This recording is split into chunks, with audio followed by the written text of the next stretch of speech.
Hello everyone and welcome back. I'm Madison. And I'm Selena, and we're going to tell you about the best things happening in Tampa Bay in under 1 minute. Are you ready? Let's go. Ride, Restore, and Refresh is happening this weekend. Union 3 Studio is hosting a workout charity event at the Children's Cancer Center. Have a very sweet time at the Florida Strawberry Festival with 11 days full of strawberries, attractions, and more. Get ready to seize the day with the Tampa Bay Boat Show happening this weekend at the Florida State Fairgrounds Entertainment Hall.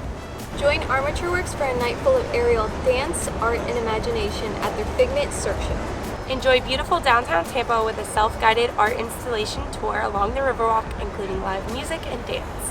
That's all we have for you this week. Be sure to follow us at Stuff to Do in Tampa Bay on Instagram, Facebook, Twitter, Pinterest, YouTube, TikTok, and the YouNation app. Bye!